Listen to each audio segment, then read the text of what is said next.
গীতা কি? মানুষের জীবনে গীতার প্রভাবটি কতখানি? যেমন অমৃত মর্তে তেমনি গীতা। তখন শ্রীকৃষ্ণ অর্জুনকে অনেকভাবে বুঝিয়েছে যে তুমি কেন যুদ্ধ করবে না। হ্যাঁ, তুমি যদি যুদ্ধ না করো, তুমি যুদ্ধ করলেও এরা মরবে, না করলেও এরা মরবে। এই ধৃতরাষ্ট্র সঞ্জয়কে কি প্রশ্ন করেছিলেন প্রথমে? যে অর্জুন কেন যুদ্ধ করতে অনিচ্ছুক ছিল? সঞ্জয়কে বারবার প্রশ্ন করছেন ধৃতরাষ্ট্র, এরপরে কি হলো, এরপরে কি হলো, অর্জুন কি করলো। হয়তো যেই টাইমটা আপনি গীতা পাঠ করতে যাবেন, আপনাদের বয়সী অনেক মহিলারা বা মায়েরা রয়েছেন, ভাবে যে এই টাইমটুকু আমি সিরিয়াল দেখবো। আপনার ক্ষেত্রে কিরকম ফিলিংস হয়? আপনার কি সিরিয়ালের দিকে বেশি আকৃষ্ট, নাকি সেই টাইমে ওনার গীতা পাঠটা করি? অর্জুন বিষাদ যোগ, আমি আপনার মুখ থেকে শুনলাম বা আমিও গীতা পড়ার সময় দেখেছি এটা। এইখানে অর্জুনের বিষাদের কারণ কি ছিল? আমি স্বজন বোধ করে কি পাবো, আমি কাদের নিয়ে আমি রাজ্য করব? আমার তো এরা যদি মরেই যায়, তাহলে আমি কাদের নিয়ে রাজ্য করব? ভগবান শ্রীকৃষ্ণ এই গীতার প্রথম অধ্যায়ে অর্জুনকে কি শিক্ষা দিয়েছিলেন? শুধু অর্জুনকে বলা ভুল, আমাদের জগতের প্রতিটা জীবকেই তো শিক্ষা দিয়ে গেছেন। হ্যাঁ, কি শিক্ষা দিয়েছিলেন যদি একটু বলেন আপনি? পরাস্ত করব না, বিনা যুদ্ধ নাহি দেব সুসারিত। ধর্মের কথা বলি, যদি মুসলিম ধর্মে যাই, কোরআন কিন্তু তারা পাঠ করছেই। হ্যাঁ, কিন্তু হিন্দু ধর্মে মানে গীতা খুব করছে না প্রত্যেকে। খ্রিস্টানরা বাইবেল কিন্তু করা তো প্রয়োজনীয়। এখানে প্রয়োজন, প্রত্যেকের ধর্মগ্রন্থ প্রত্যেকেরই প্রয়োজন করা নিশ্চয়। যেমনি আমাদের খাবার খেলে পেট ভরবে, এইটা আমাদের খাবারের ঊর্ধ্বে।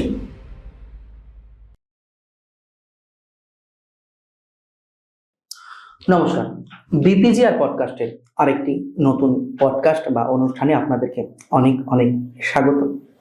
আজকে কিন্তু অন্য ধরনের বা একদমই টোটাল বলতে পারেন আপনারা অন্য স্বাদের অনুষ্ঠান, যেটা আমাদের প্রয়োজন। গীতা কি? মানুষের জীবনে গীতার প্রভাবটি কতখানি? বলছে জন্ম থেকে মৃত্যু পর্যন্ত সমস্ত প্রশ্নের উত্তর এই শ্রীমদ্ ভাগবত গীতায় দেওয়া রয়েছে। আর এই গীতার কিছু কথা, প্রথম অধ্যায় একটা এপিসোডে তো কখনোই শেষ করা সম্ভব নয়, তবে খুব সংক্ষেপে মূল বিষয়গুলো আমরা তুলে ধরার চেষ্টা করব। আজকে কিন্তু যিনি আমাদের মধ্যে উপস্থিত রয়েছেন, শ্রীমদ্ ভগবত গীতা অনুরাগী শ্রীমতী মালতী ঘোষ। নমস্কার মাসিমা। নমস্কার, কেমন আছেন? ভালো আছি। আচ্ছা, আজকে কিন্তু ইন্ট্রো দেখে তো যারা দর্শক ক্যামেরার উপরে রয়েছে বুঝতেই পেরে গেছে যে কি নিয়ে আমরা আলোচনা, বা আমি প্রথমে কিছুটা বলেও নিলাম। আজকে কিন্তু আশা রাখছি গীতা সম্বন্ধে। দেখুন, আমি মনে করি আজকালকার প্রজন্মে যারা বাচ্চারা রয়েছে প্রত্যেকের কাছে কাছে কিন্তু গীতা জানা, গীতার জ্ঞান জানা কিন্তু আবশ্যক। সেক্ষেত্রেই আপনাদের আপনাকে এই স্টুডিওতে নিয়ে আশা রাখছি আপনি আপনার মতন করে চেষ্টা করে সেখানে বোঝানোর প্রত্যেককে চেষ্টা করবেন। তো প্রথমেই প্রশ্ন রাখবো আমি যে ভগবত গীতা, শ্রীমদ্ ভগবত গীতা, এই শব্দের অর্থটা কি?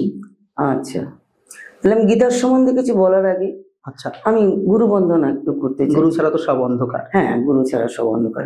গুরুকে প্রণাম না জানিয়ে কিছুই আমরা কোনো শুভ কাজই করি না, সম্ভব নয়। হ্যাঁ, সম্ভব নয়। হ্যাঁ, এখানে আমি বলছি গীতার গুরুদেবের প্রণাম মন্ত্র। ওম জ্ঞানতিমিরান্ধস্য জ্ঞানাঞ্জন শলাকয়া চক্ষুর্মিলিতং येन তস্मै শ্রী গুরবে নমঃ। অখণ্ডমণ্ডলাকারং ব্যপ্তং যেন চরাচরং তৎপদদর্শিতং येन তস্मै শ্রী গুরবে নমঃ। গুরু কি পাহি কেবলম, গুরু কি পাহি কেবলম, ওম গুরু কি পাহি কেবলম, গুরু কি পাহি কেবলম, ওম গুরু কি পাহি কেবলম, গুরু কি পাহি কেবলম, ওম গুরু কি পাহি কেবলম, গুরু কি পাহি কেবলম। গীতা এটার মূল কথাটা অনেক বড়। হ্যাঁ, এটা কি অমৃতের সমান। অমৃত। এটা কেউ এর ওপর থেকে নিচ পর্যন্ত কেউ মাপতে পারে না, মানে মাপা যাবে না। মাপা যাবে না। আচ্ছা, এর কোনো ফিতা নেই। আচ্ছা, হ্যাঁ, এটা এত বড় জিনিস। আচ্ছা। এটা অমৃতের সমান। অমৃত। স্বর্গে যেমন অমৃত, মর্তে তেমনি গীতা। গীতা। আচ্ছা। হ্যাঁ, এটা ভগবান শ্রীকৃষ্ণের মুখশ্রিত বাণী। উনি এটা যুদ্ধক্ষেত্রে আচ্ছা। অর্জুনকে কিছু উপদেশ দিয়েছিলেন। অর্জুন যুদ্ধ করবে না, হ্যাঁ, কিন্তু ভগবান শ্রীকৃষ্ণ বলছেন না, যুদ্ধ তোমাকে করতেই হবে, কেন যুদ্ধ ছাড়া কোনো উপায় নেই। উপায় নেই। হ্যাঁ, তখন বলছেন, অর্জুন বলছে আমি কি করে যুদ্ধ করব, আমি তো যুদ্ধ করতে পারি না। কেননা এই ক্ষেত্রে কি, আমি যাদের সঙ্গে যুদ্ধ করব তারা আমার সবাই স্বজন, আপনজন, সব নিজের জন্য, সব কেউ মানে বিভিন্ন ধরনের সব আত্মীয় স্বজন রয়েছে, সব এদেরকে আমি বধ করতে পারবো না, কাজেই আমি যুদ্ধ করব না। উনি যুদ্ধ না করার ইচ্ছুক নয়। হ্যাঁ, যুদ্ধ যে করবে তার ইয়ে করছেন। আচ্ছা, এইটাই কি গীতার মূল বিষয়, মানে ফার্স্ট থেকে যে শুরু হলো প্রথম অধ্যায়? হ্যাঁ হ্যাঁ, আচ্ছা, এখান থেকে শুরু হচ্ছে যে তখন শ্রীকৃষ্ণ অর্জুনকে অনেক ভাবে বুঝিয়েছেন যে তুমি কেন যুদ্ধ করবে না। আচ্ছা। হ্যাঁ, তুমি যদি যুদ্ধ না করো, তুমি যুদ্ধ করলেও এরা মরবে, না করলেও এরা মরবে। আচ্ছা। কেন এদের তো এরা মরেই আছে। আচ্ছা। তুমি শুধু উপলক্ষ হবে। আচ্ছা, তুমি শুধু উপলক্ষে বলবে তুমি মারবে এদেরকে, কেন তোমার হাতে এদের নিধন আছে, নাইলে হবে না। তাহলে এই গীতার তো 18খানা অধ্যায়। হ্যাঁ হ্যাঁ, প্রথম অধ্যায়ের নাম কি হচ্ছে, বা এর মূল বিষয়টা কি? প্রথম অধ্যায়ের নাম অর্জুন বিষাদ যোগ। অর্জুন বিষাদ। 18টা অধ্যায় আছে। আচ্ছা। 18টা নাম আছে। আচ্ছা। হ্যাঁ, অর্জুন বিষাদ যোগ, যেটা অর্জুন বিষাদ যোগ। অর্জুনের বিষাদ মানে অর্জুনের এই যুদ্ধক্ষেত্র দেখে খুব মন খারাপ হয়েছিল। আচ্ছা, যে এরা কারা, হ্যাঁ, এদের যে আমি এদের মারবো, এরা কারা, এদেরকে আমি মারতে পারি না। সেই জন্য খুব মনে কষ্ট হয়েছিল ওনার। উনি বলছিলেন, শ্রীকৃষ্ণকে বললেন আমি যুদ্ধ করতে পারবো, আমি স্বজনদের বধ করতে পারবো না। সবাই আমার আত্মীয় স্বজন, কেউ শ্বশুর, হ্যাঁ, কেউ ভাই, কেউ জ্যাঠা, এই সবাই রয়েছে। সেই জন্য উনি যুদ্ধ করতে চাননি কোনোভাবেই, মানে না, উনি কিছুতেই যুদ্ধ করতে চাননি। অর্জুন শ্রীকৃষ্ণ অনেক বুঝিয়েছিল ওনাকে যে তুমি যুদ্ধ করো, যুদ্ধ ছাড়া বলছে না, আমি যুদ্ধ করবোই না। আচ্ছা, এই ধৃতরাষ্ট্র সঞ্জয়কে কি প্রশ্ন করেছিলেন প্রথমে? এখানে কি যুদ্ধের যে বর্ণনা, সেটা তখন তো ঘরে বসে ছিলেন, তখন ঘরে বসে তো যুদ্ধক্ষেত্রটা দেখা যায় না। তখন ব্যাসদেব বলেছিলেন যে আমি তোমাকে দিব্য চক্ষু দিচ্ছি, তুমি এই দিব্য চক্ষুর দ্বারা তুমি এই যুদ্ধটা দেখো। তখন বলছে না, আমি দেখতে পারবো না। আচ্ছা। কেননা এরা আমারই সবাই, আমি এদের মানে মৃত দেখতে পারবো না, যে বধ করবে এটা আমি দেখতে পারবো না। মানে তারা কি প্রত্যেকে তাদের কর্মফলের জন্যই সেই জায়গায় বধ হচ্ছে? এখানে প্রত্যেকের কর্মফলের জন্য। যেমন আমরাও মানুষ, যেই কর্ম করব সেই কর্ম অনুযায়ী আমাদের কিন্তু তার ফলটা, কর্মফল কাউকে ছাড়বেন না। গীতায় লেখা আছে, কর্মণ্য বাধিকারস্তে মা ফলেষু কদাচন, তোমাকে কর্ম করতেই হবে, কর্ম না করলে কোনো না, কর্ম না করলে। আচ্ছা, এই যে অর্জুন কেন যুদ্ধ করতে অনিচ্ছুক ছিল, অর্থাৎ প্রথমে আমিও গীতায় পড়েছি যে অর্জুন কোনোভাবেই যুদ্ধ করবে না, তার প্রকৃত কারণটা কি তিনি মোহমায়ার মধ্যে আবদ্ধ ছিলেন, এরকম কোনো মোহমায়া কি ছিল? আত্মীয় স্বজন প্রতি। আচ্ছা, আমাদের যিনি প্রত্যেকের আত্মীয় স্বজনের প্রতি আলাদা একটা টান থাকে। আমি তো চোখের সামনে দেখতে পারবো, সে যেমনই হোক, চোখের সামনে তাকে দেখতে পারবো না যে সে বধ হচ্ছে, তাকে কেউ মেরে ফেলছে, এটা দেখতে পারবো না, এটা কখনোই সম্ভব নয়, কখনোই সম্ভব নয়। তাই ব্যাসদেব তখন ধৃতরাষ্ট্র রাজি হলেন না। তখন কে ইয়ে করবে? তখন উনি ওই সঞ্জয়কে বললেন। আচ্ছা, ব্যাসদেব তখন সঞ্জয়কে দিব্য দৃষ্টি দিলেন। সেই দিব্য দৃষ্টির দ্বারা সঞ্জয় সব রিলে রিলে বলে যেটাকে, হ্যাঁ, যেমন টিভিতে রিলে করে, হ্যাঁ, সেই রিলে করতে আরম্ভ করলে কি ঘটছে কি ঘটছে না, কতটা কি হচ্ছে কতটা কি হচ্ছে না, কে কে আছে কে না আছে, আচ্ছা সব বিবরণ দিতে আরম্ভ আচ্ছা। করলেন মনে হয়। হ্যাঁ, সব বিবরণ দিতে আরম্ভ করলেন। তখন সঞ্জয়কে বারবার প্রশ্ন করছেন ধৃতরাষ্ট্র, এরপরে কি হলো, এরপরে কি হলো, অর্জুন কি করলো, আচ্ছা তারপরে শ্রীকৃষ্ণ কি করলেন, আচ্ছা যুদ্ধক্ষেত্রে বসে, এটাই আর কি বলছি। আচ্ছা। এবার মধ্যখানে আমি কিছু আপনার পার্সোনাল জীবন সম্বন্ধে জানতে চাই, গীতার বিষয় যদি দর্শকদের মাঝে আপনি বলেন। তো কত বছর ধরে আপনি গীতা পাঠের সাথে? আমি গীতা খুব ছোট বয়স থেকে, হ্যাঁ, আচ্ছা কিন্তু আমি ভারত সেবাশ্রমের আচ্ছা 2000 সাল থেকে, আমি 2000 সন থেকে 2000 সন আমি যুক্ত আছি। 2026 অর্থাৎ 25 বছর আপনি এইভাবে কাটিয়ে দিয়েছেন। হ্যাঁ, আমাদের- আচ্ছা, অনেকে তো আজকাল ধরুন ধর্মগ্রন্থের প্রতি আকৃষ্ট হন না, বা আপনাদের বয়সের ক্ষেত্রেই বলি, হয়তো যেই টাইমটা আপনি গীতা পাঠ করতে যাবেন, আপনাদের বয়সী অনেক মহিলারা বা মায়েরা রয়েছেন, ভাবে যে এই টাইমটুকু আমি সিরিয়াল দেখবো। তো আপনার ক্ষেত্রে কিরকম ফিলিংস হয়? আপনার কি সিরিয়ালের দিকে বেশি আকৃষ্ট, নাকি সেই না। টাইমে ওনার গীতা পাঠটা করি? সিরিয়াল খানিকটা দেখি, সেটা অবশ্যই। না, হুম। অবশ্যই এটা মানুষের স্বভাবজাত একদম, হয়ে গেছে আজকাল একদম। টিভিতে, কিন্তু আমার মনে হয় আমি একটু টাইম পেলে যদি গীতাটা একটু পড়তে পারি, আচ্ছা, হ্যাঁ, এটা একটা ভালো লাগা বা হ্যাঁ, ভালোবাসার আমার জিনিস। এটা একটা অন্তরের জিনিস, এটা কেউ কাউকে বলে শেখাতে পারবে না, আচ্ছা আচ্ছা এটা নিজের যার যার নিজের অনুভূতি অনুযায়ী এই আচ্ছা জিনিসটা হয়। আচ্ছা কেননা আমার মনে হয় দুটো শ্লোক পড়ি তো, আচ্ছা দুটো পড়ি তো, অধ্যায় পড়ি তো, দেখি আজকে কটা অধ্যায় পড়তে পারলাম, আজকে কটা শ্লোক পড়তে পারলাম, কতটা কি করতে পারলাম, এটা যেমন মানুষ এগিয়ে যায়, একদম একটা গন্তব্যস্থল লাগে লোকের, না, একদম সেই একদম। গন্তব্যস্থলে পৌঁছানোর জন্য একটা সুপথ একটা কুপথ, দুটো পথ আছে, আচ্ছা যে যেটা মেনে নেয়, একদম যার যেটা ভালো লাগে সে একদম। সেই পথে যায়। হ্যাঁ, আমার ভালো লাগছে, আমি রাত্রিবেলা সবাই যখন নির্জন হয়ে যায়, আচ্ছা আমি গীতাটা নিতে বসি, এই অধ্যায়টা শেষ করি, এই অধ্যায়টা। আর আমাকে এখানে খানিকটা আমাদের স্বামীজির কথাও বলতে হয়। হ্যাঁ বলুন অবশ্যই। হ্যাঁ, স্বামীজি ভারত সেবাশ্রমে উনি আমাদেরকে শিখিয়েছেন সংস্কৃতে গীতা বলা। হ্যাঁ, কিন্তু সংস্কৃত বললেই তো আমি সবাই কিন্তু লাস্টে বুঝবে না। অবশ্যই শুনতে চাইবো সংস্কৃত গীতাটা, আচ্ছা, অবশ্যই আপনার মুখে। হ্যাঁ, আমাদের মোটামুটি সব ইয়ে খানিক মুখস্থ আছে, সব বলবো না, অনেকটাই যতখানি মুখস্থ। সম্ভব আমিও চাইবো যে হ্যাঁ। ক্যামেরার উপরে দর্শকরা। আমি একটা অধ্যায় আমি বলতে পারি। আচ্ছা, হ্যাঁ, অবশ্যই লাস্টে আসবো এই বিষয়ে।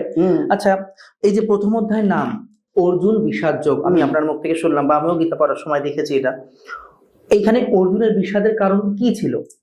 ওই যে সেই কারণে তো নাম হয়েছে অর্জুন হ্যাঁ। বিষাদ যোগ। হ্যাঁ, হ্যাঁ, এটা যদি একটু ব্যাখ্যা করে বলেন আপনি। অর্জুন এখানে বলেছিলেন, যখন নাকি দেখা গেল যুদ্ধক্ষেত্রে শ্রীকৃষ্ণ যখন দাঁড় করিয়েছেন রথ, যে দেখি কাদের মধ্যে কার যুদ্ধ হচ্ছে, আমি দেখতে চাইছি। তখন যখন দেখে এরা সবাই আমার নিজের লোক, পর কেউ নেই, পর কেউ নেই, হ্যাঁ, কেউ নিয়ে শ্বশুর, কেউ শালা, কেউ সম্বন্ধী, কেউ আমাদের যেমন রিলেশনটা থাকে, সবাই আমার রিলেশনের লোক। মানে এক কথা মায়ায় পড়ে গেছিলেন। হ্যাঁ, উনি মায়াগ্রস্ত হয়ে বললেন, আমি যুদ্ধ করব না। কেন করব না? আমি স্বজন বোধ করে কি পাবো? আমি কাদের নিয়ে আমি রাজ্য করব? আমার তো এরা যদি মরেই যায়, তাহলে আমি কাদের নিয়ে রাজ্য করব? কোনো লাভ নেই আমার সেই লাভ অর্থে। হবে না। হ্যাঁ, সেই অর্থে আমার তো কোনো লাভ নেই যে আমি ইয়ে করবো। তাই অতএব আমি যুদ্ধ করব না কৃষ্ণকে। আর কৃষ্ণ বারবার বোঝাচ্ছিলেন, শ্রীকৃষ্ণ বারবার বোঝাচ্ছিলেন যে না, তুমি ওঠো, যুদ্ধ করো। উনি কিছুতেই যুদ্ধ করতে রাজি নন না। আচ্ছা, পরবর্তী আসছে এই যে কৃষ্ণ, ভগবান শ্রীকৃষ্ণ এই গীতার প্রথম অধ্যায়ে অর্জুনকে কি শিক্ষা দিয়েছিলেন? শুধু অর্জুনকে বলা ভুল, আমাদের জগতের প্রতিটা জীবকেই তো শিক্ষা দিয়ে গেছেন। হ্যাঁ, কি শিক্ষা দিয়েছিলেন যদি একটু বলেন আপনি? এটা সুশিক্ষা দিয়েছিলেন। আচ্ছা, যে দুষ্টকে দমন করতেই হবে। আমার সামনে যদি একটা সাপ আসে, তাকে আমি না মেরে কি সে কি আমাকে ছবল দেবে? সেটা তো আমরা চাইবো না। চাইবো কি? কখনোই চাইবো না যে একটা সাপ এসে আমাকে ছবল দিয়ে আমাকে মেরে ফেলবে। একদম। তখন তাকে ওই লাঠি দিয়ে মারতেই হবে, একদম, তাকে আঘাত করতেই হবে, না হলে তো সে আমাকে ছবল দেবে। কেন অর্জুন যদি ইয়ে না করে, না মারতো, অর্জুনকেই মেরে ফেলতো। আচ্ছা, এখানে অর্জুনকেই অন্যেরা মেরে ফেলতো।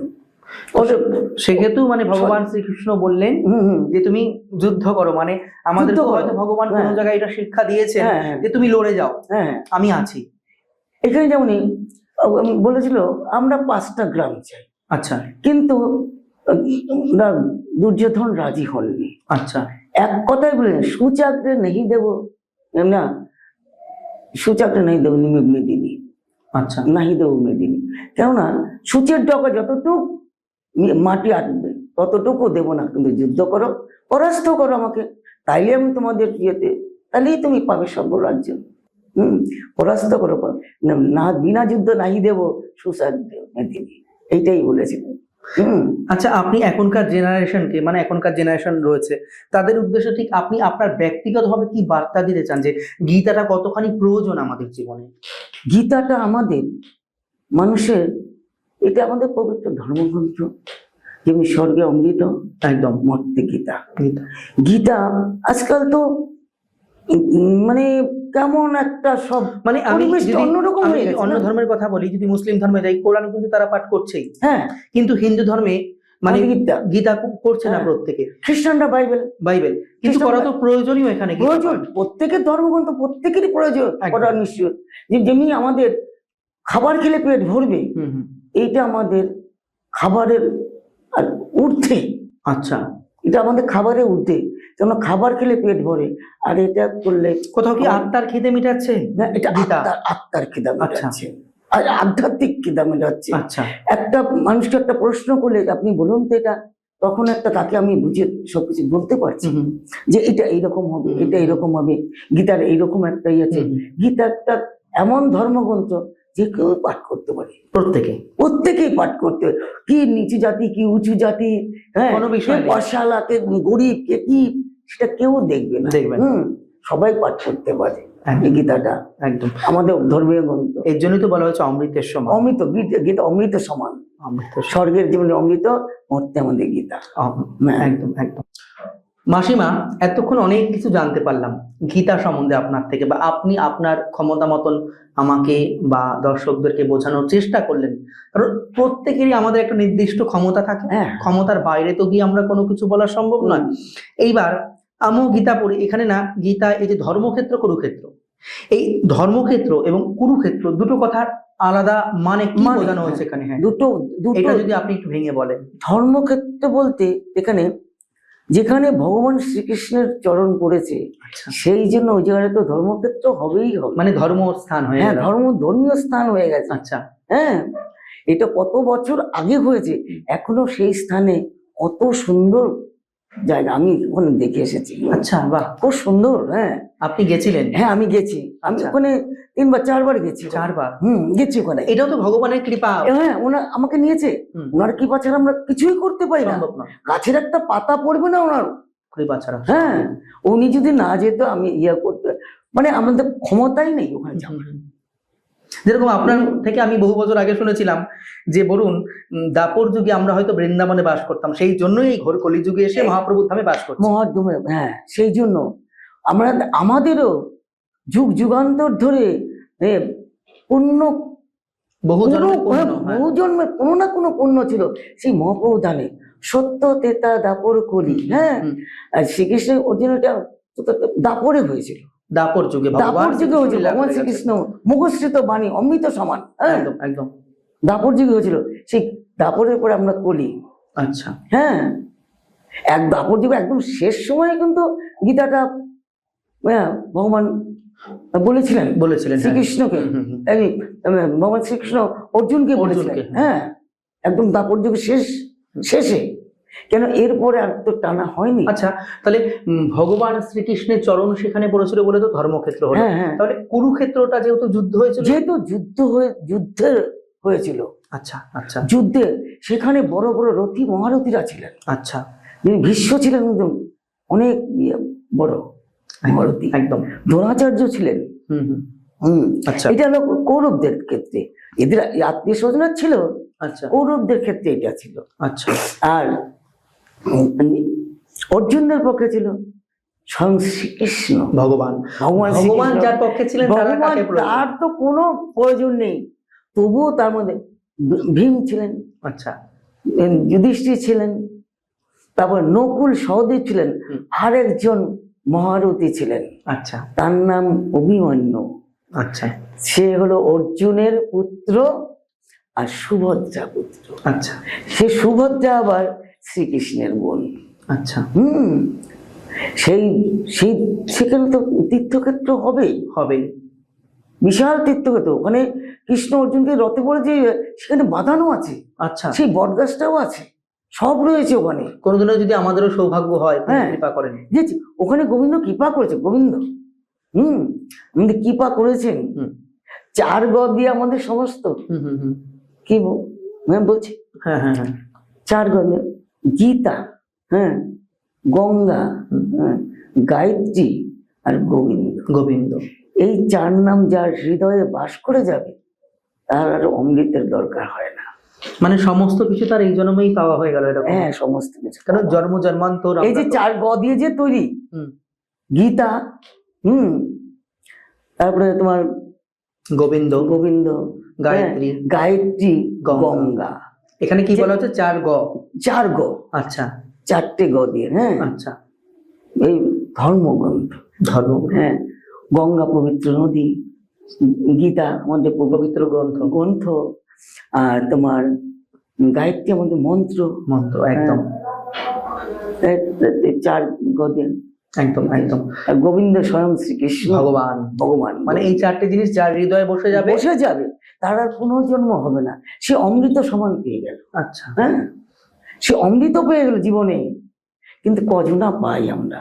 একদম। হ্যাঁ, আমরা সংসার জ্বালায় জর্জিত, সংসার করে করে আমাদের এই 4 গ, মানে কোথা থেকে জন্ম থেকে যে মৃত্যু হয়ে গেল, হ্যাঁ, আমরা কোথায় চলে এসেছি, যে আমি কবে জন্মেছি, এই বয়সে এখানে চলে এসেছি, কবে থেকে কি কখন কি হয়ে গেল, হয়ে যাচ্ছে। কিন্তু একদম একদম, যেমন নদীর স্রোত কখনো থামে না, বয়সও থামে না, সময় তো কারো কাছে বাধা নেই। সময়, হ্যাঁ, সময় তার মতো চলছে, সে তার মতো চলেই যাচ্ছে। একদম একদম। আচ্ছা, এই যে প্রথম অধ্যায় শেষে এসে লাস্ট প্রশ্ন রাখছি, অর্জুন কি সিদ্ধান্ত নিয়েছিলেন? অর্জুন এই সিদ্ধান্ত নিয়েছিলেন, আমি যুদ্ধ করব না, স্বজন বধ করব না। আচ্ছা, এতে যদি আমার মৃত্যু হয় তাও ভালো, আমি স্বজন বধ করব না। আর আমি চাই না, আমি রাজ্য সুখ চাই না, আমি কোনো সুখই চাই না, আমি যুদ্ধ কোনোভাবে করব না, কোনো মতেই যুদ্ধ করব না। উনি রথের ওপরে ধনুর্বাণ রেখে দিলেন। তাহলে এই মোহ তো ভগবান শ্রীকৃষ্ণই তাকে কাটিয়ে দিয়েছিলেন। হ্যাঁ, সেগুলো তো ধীরে ধীরে অধ্যায় অনুযায়ী উনি পরে সেটা ওনার সংশোধন হচ্ছে। কিন্তু প্রথম অধ্যায় যেটা বলেছেন, হ্যাঁ, যে তীর ধনুক তিনি নামিয়ে রাখলেন, তীর ধনুক উনি নামিয়ে রাখলেন। হ্যাঁ, উনি কিছুতেই যুদ্ধ করবেন না, এটা উনি সংকল্প নিলেন। একদম, যে আমাকে যদি ওরা মেরেও ফেলে, হ্যাঁ, আমি তবুও যুদ্ধ করব না, ওরা আমাকে মারুক, কিন্তু আমি স্বজনদের বধ করতে পারবো না। ভীষ্ম, যেখানে অর্জুনের বিশ্বের সবচেয়ে প্রিয় শিষ্য হলো অর্জুন, আচ্ছা, কি করে মারতে পারে? কিন্তু ব্যাসপুত্র ব্যাস, সেখানে সে বা কি করে করতে পারে? সে তো গুরুদেব। আচ্ছা, সে কি করে মারতে? কিন্তু পরবর্তী অধ্যায় তো এগুলো নিয়ে আমরা আস্তে আস্তে সমস্ত কিছুই জানতে পারবো। হ্যাঁ। আর আশা রাখবো, আপনি যেহেতু প্রথম আসলেন, 18খানা অধ্যায়ের গভীরে কি রয়েছে, যতখানি গভীরে যাওয়া যায়। গীতা সারা জীবনও তো আমাদের মানে পড়লে বা তাকে জানা শেষ নেই, আমি জানতে পারবো, তাও যতখানি আমরা আলোচনা করা যায়। হ্যাঁ, যেমনি আমরা আকাশটাকে মাপতে পারি না, হ্যাঁ, কত আদি নক্ষত্র আমরা জানি না, তাই এটাও গীতাটাও একদম। তা মাসিমা, আপনি তো দীর্ঘ ধরুন প্রায় 25 বছর ধরে গীতা পাঠ করছেন, আর আমি যতদূর জানি আপনি সংস্কৃতটাই করে আসছেন।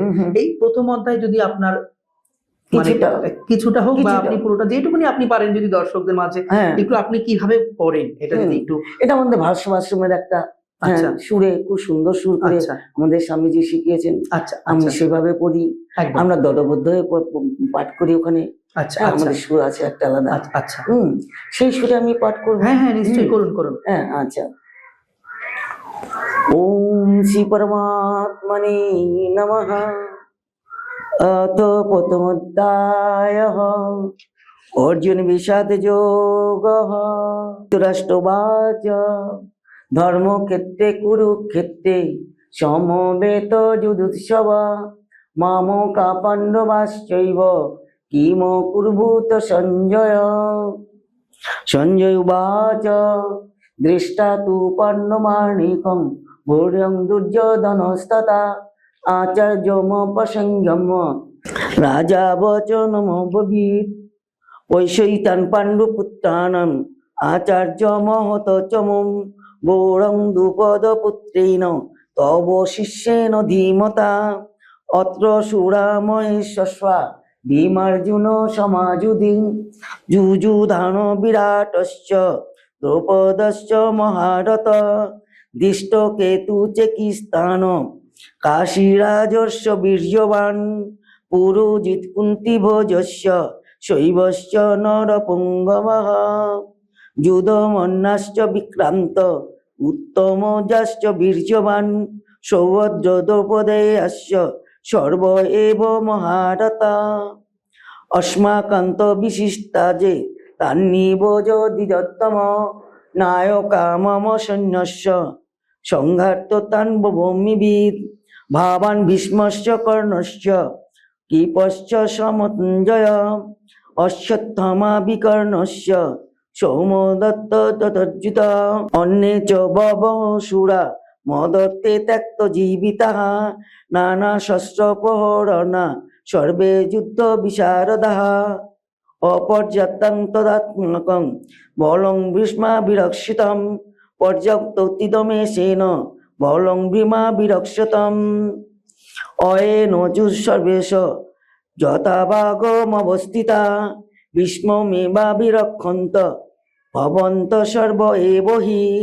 তস্য স্বজনং হর্ষ পুরোবিদ্ধ পিতামহ সিংহনাদগ্বিনদশ্চ শঙ্কং দদ্মোপতাভবান। তত শঙ্কাশ্চ বেজস্য ভগনাকমগোমুখা তত শ্বেতহয়র্যুক্তে মহতি সনন্দে স্থিত। মাধবা পাণ্ডবাশ্চৈব দিব্য সংপদুক্তত পাঞ্চজন্য ঋষিকেশ দেবদত্ত ধনঞ্জয় পণ্যৌ ধর্ম মহাশঙ্ক ভীম কর্মাভিকোদর। অনন্ত বিজয় রাজা কুন্তিপুত্র যুধিষ্ঠির নকুল দেবশ্চ সুঘোষ মণি পুষ্পকৌ কাশ্যপেশ্চ পরমেশ্বস্য শিখণ্ডী চ মহারথ। দৃষ্টদ্যুম্ন বিরাটশ্চ সাত্যকিশ্চ পরাজিতঃ দ্রৌপদ দ্রৌপদেয়াস্য সর্বশ্চ পৃথিবীপতে। সৌভদ্রস্য মহাবাহু শঙ্কং দদ্মো পৃথক বিগত সঘোষোধাত্তরষ্টানাং হৃদয়ানি বেদারয়াৎ। নভশ্চ পৃথিবীশ্চৈব তুমুল নভমুদ্যতান অত ব্যবস্থিতা দৃষ্টা ধাতরাষ্টান কপিধ্বজ। প্রবৃত্তে শস্য সম্পদে ধনুরুদ্ধম পাণ্ডবः ঋষিকেশং তদা বাক্যম ইদমাহ মহীপতে। অর্জুন উবাচ সেনরয়ো ব্রুবের মধ্যে রথং স্থাপয়মুচ্যত যাবদেব নিরীক্ষ্যেয়ং যুদ্ধকামান অবস্থিতান। কর্ময়া সহ যোদ্ধাবান অস্মিন রণসমুদ্যমে যৎসামান্য নবেক্ষেয়ং জয়ে বেত্র সমাগতः। তাতো রাষ্ট্রস্য দুর্বুদ্ধে যুদ্ধে প্রিয় চিকিৎসবः। সঞ্জয় উবাচ এবমুক্তা ঋষিকেশ গুড়াকেশেন ভারত। সেন রৌমায়ের মধ্যে স্থাপয়িত রথোত্তম ভীষ্ম দ্রোণ প্রমুখত সর্বেষাঞ্চ মহীক্ষিতাম। উবাচ পার্শ্বপৈষ্যতান সমবেতান কুরুনীতি। তত্র পশ্যন্তি তান পাত্র কীর্তিনত পিতামহান। আচার্যান মাতুনান ভাতৃন পুত্রান পুত্র সমস্ততা শ্বশুরান সুহৃদাশ্চৈব সেনয়োরূপভয়রূপী। তান সমীক্ষ কৌন্তেয় সর্বান বন্ধূন অবস্থিতান কৃপয়া পরয়া বিষ্ট বিষীদন্নিবমব্রবীৎ।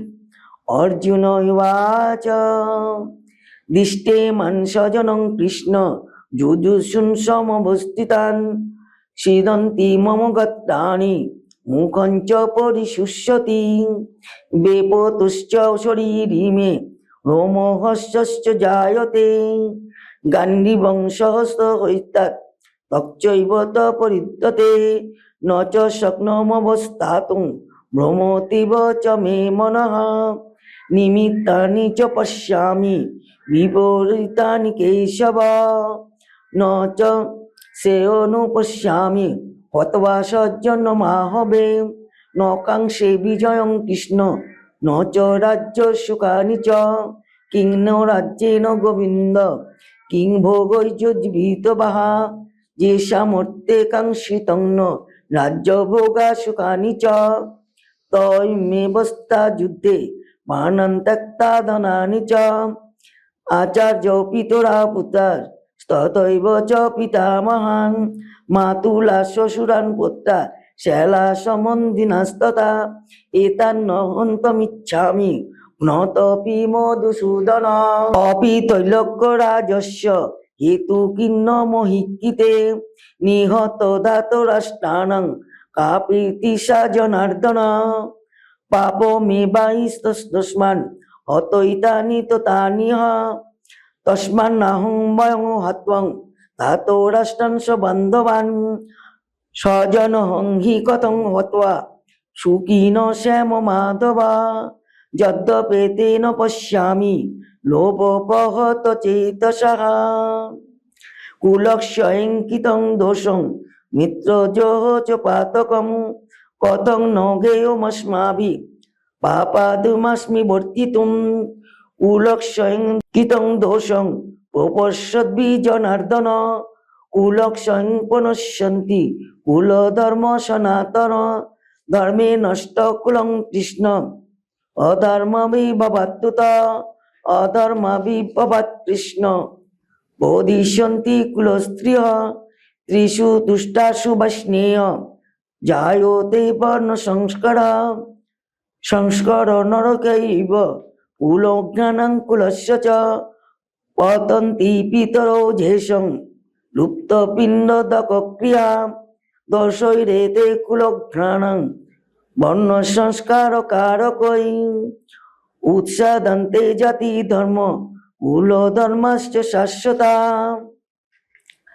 উৎসন্ন কুল ধর্মাণং মনুষ্যাণং জনার্দন নরকে নিয়ত ব্যাস ভবতি ন সুশ্রম অহবৎ মহৎ পাপং কর্তুং ব্যবসিতাব্যয়ম যদ্রাজ্য সুখলোভেন অন্তঃসজ্জন মুদ্যত যদি মাম প্রতিকারং অশস্ত্র পার্ণয় ধাতরাষ্ট্রারণা হন্যুষ তন্মে সেমতরং ভবেৎ সঞ্জয় উবাচ এব মুক্তার্জুনর সংখ্যে রত পস্তত উপবিশাদ বিসিজং চাপং শোক সংবিঘ্ন মানসঃ ওম তৎসদিতি শ্রীমদ্ভগবদ্গীতাসু উপনিষৎসু ব্রহ্মবিদ্যায়াং যোগশাস্ত্রে শ্রীকৃষ্ণ অর্জুন সংবাদে অর্জুন বিষাদ যোগ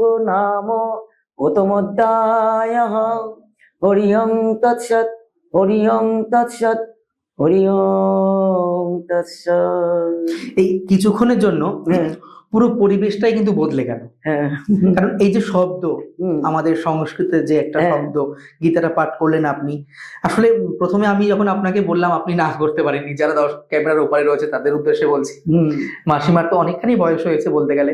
আমি প্রথমে বলেছিলাম, আমিও চিন্তিত ছিলাম যে মাসিমা কতখানি ঠিক কি করবে। যাই হোক, অনেকখানি সুন্দরী অনুষ্ঠান আমাদের হলো, তাই তো? মাসিমা প্রথমে একটু নার্ভাস হয়ে পড়েছিলেন যে ক্যামেরার সামনে বসবো, কি বলবো, কোন জায়গাটা ভুল হবে, কিন্তু সেখানে দেখলাম অনেকখানি সুন্দর হলো। আশা রাখছি দ্বিতীয় অধ্যায় যখন বলতে আসবে গীতা, আরো সুন্দর করে করার আমরা আশা রাখবো। এই যে আমার গীতাটা এটা বাণী হয়ে উঠতে উঠতে মানে আকাশে বাতাসে একদম মুখরিত হয়ে যাবে। একদম একদম। আমরা ভেবেছি আগেকার দিনে যখন বৃষ্টি না হতো, যে যজ্ঞ করতো, যজ্ঞের থেকে যে শব্দ তরঙ্গ, সেখানে যজ্ঞর যে মন্ত্র উচ্চারণ, ঠিক সেই মন্ত্র উচ্চারণটা আকাশে বাতাসে প্রতিফলিত হতো, সেটা ছড়িয়ে যেত সব দিকে, সেই অনুপাতে তখন দেখা যেত বৃষ্টি আসতো। একদম একদম এটাও এই যে বাণীটা, একদম বাণী কখনো নষ্ট হয় না, হয় না। যে বাণী কখনো বাণের সমান, একদম একদম একদম বাণ। যেমনি একবার ধনুক থেকে বাণ চলে গিয়ে তাকে রোধ করা যায় না, বাক্য বাণের সমান, বাণের সমান। বাণের সমান হয়ে যায়। এই বাণ, এই বাক্য বাণ কখনো বৃথা যায় না। এটা ভাসতে ভাসতে একদম কোথা দিয়ে যায় যাবে। আমি একটা নর্মাল কথায় আসি, হ্যাঁ। বলছে যে মানে কথা যতক্ষণ তোমার ভেতরে থাকবে বাক্য, হ্যাঁ। ততক্ষণ বাক্য তোমার কাছে বন্দী। হ্যাঁ। আর যেই মুখ থেকে আমাদের বেরিয়ে গেল তুমি বাক্যের কাছে বন্দী। হ্যাঁ, আমি তাহলে এই যে শুভ কিছু মানে আমরা বললাম বা আপনি বললেন এখানে গীতাটা, আমরা বাক্যের কাছে বন্দী হলাম, ভালো জিনিসের কাছে, তাই তো?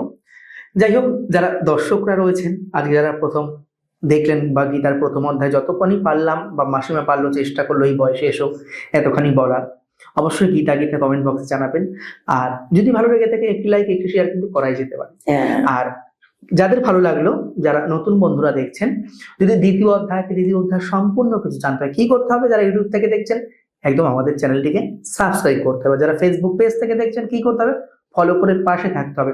এবং শাস্ত্র বলছে যতই করবে দান ততই যাবে। অর্থাৎ এই যে অনুষ্ঠানটি হলো, এটা কিন্তু একটা ধর্মের অনুষ্ঠান, আর আমাদের হিন্দু ধর্মের গীতা নিয়ে অবশ্য অমৃত অনুষ্ঠান। যতই শেয়ার করা হবে, যতই বিয়ে তুমি যতই স্বাদ নাও না, এর স্বাদ নষ্ট হবে, এর স্বাদ কোনোদিনই নষ্ট হবে না, কোনোদিনও নষ্ট হবে না। একদম গীতা অমৃত সমান, এই জন্যই তো বলা হয়েছে গীতামৃত। গীতামৃত বলা হয়েছে, একদম এই জন্য একে গীতামৃত বলা হয়েছে। গীতা অমৃতের সমান, অমৃতের যেমন স্বাদ কোনোদিনও নষ্ট হবে না, গীতাও কত যুগে, দাপর যুগে ভগবান শ্রীকৃষ্ণ বলছে, এখনো তার মুখশ্রিত বাণী এখনো যারা ধার্মিক তাদের মুখে মুখে, মানে যতই শুনবো যতই জানবো শেখার আগ্রহ, জানার আগ্রহ বাড়তেই থাকবে। এরকমই একটা মানে এই স্বাদের কখনো মানে শেষ নেই, এই স্বাদের কোনো শেষ নেই। আর এই শেষ হবেও না, কোনোদিনও হবে না। যাই হোক, প্রত্যেকে আবার অনুরোধ করব, অবশ্যই কিন্তু লাইক শেয়ার করে পাশে থাকবেন। আর মাসিমা আপনি যে আসেন, আশা রাখবো দ্বিতীয় অধ্যায় কিন্তু আপনাকেই করতে হবে এই আমাদের বিপিজিআর পডকাস্টে। আমি যেখানে উপযুক্ত হয়েছি এটাও তো একটা বড় একদম ব্যাপার। একদম একদম একদম। আর তোমরা যে আমাকে উপযুক্ত মনে করেছো, এটা না এরকম নয়, এটাও ভগবানের ইচ্ছা। কখনো ইচ্ছা ছাড়া গাছের একটা পাতা পড়ে না। সেখানে আমি যে এখানে এসেছি, আমি যে এটা করতে পারবো এতটা আমি নিজেও আশা করিনি আমি পারবো। একদম একদম। না, আমার যতদূর মনে হচ্ছে প্রোগ্রামটা খুব সুন্দর হচ্ছে, বাদ বাকি হলো দর্শকদের কমেন্ট। এখন দর্শকরা যা পারবে। তো যাই হোক মাসিমা, আমরা আশা রাখছি আবার কিন্তু অবশ্যই আসতে হবে, চেষ্টা করব এটা তোমাদের আবার পাঠ করার জন্য, তোমাদের আরো আনন্দ দেওয়ার জন্য। যারা দর্শক যারা দেখছেন, যারা শুনছেন, তাদের ভালো লাগছে কিনা তাদের সেটা তোমাকে নিশ্চয়ই জানাবে। একদম নিশ্চয়ই নিশ্চয়ই সেটা জানাবে। তাদের উৎসাহিত আমি আবার উৎসাহিত হব। অবশ্যই আসতে হবেই, কারণ প্রথম অধ্যায়, কারণ হয়তো প্রথম অধ্যায় ভালো লাগলো, কারণ দ্বিতীয় অধ্যায় ভালো লাগলো, শোনার জন্য আকাঙ্ক্ষা থাকতেই মানে সেই দিকে এরপর দ্বিতীয় অধ্যায়টা কেমন হবে। দেখুন, গীতা নিয়ে হয়তো এপিসোড এর আগে অনেকে করতে পারে, পডকাস্টে চাই না, কিন্তু বিষয় হলো একটা গানই তো 5 জন সিঙ্গারের কণ্ঠে 5 রকম শুনতে লাগে, 5 রকম শুনতে লাগে। ঠিক, তুমি যে আমাকে এখানে এনেছো, আমি একটা বলেছি, কারোর ভালো লাগবে, কারোর ভালো লাগবে হতে পারে, স্বাভাবিক, এটা স্বাভাবিক একদম। যাই হোক, যেই মানুষরা ভালো লাগবে আপনার কথা, তাদের জন্য কিন্তু আপনাকে আসতে হবে। আজকের মতন অনুষ্ঠান আমরা এইখানেই রাখছি, খুব ভালো থাকবে। গীতা হলো রসগোল্লার সমান, তুমি যে দিক দিয়ে খান তোমার মিষ্টি লাগে, তুমি সাইড দিয়ে খাও, উপর দিয়ে খাও, পুরোটা খাও, বা তুমি একটু রস খাও, তাও মিষ্টি লাগে, লাগবে। লাস্টে কথাটা বললাম না বলে পারা যাচ্ছে না, বলে পারলাম না। ঠিক আছে, আজকের অনুষ্ঠান এখানে শেষ করছি। নমস্কার।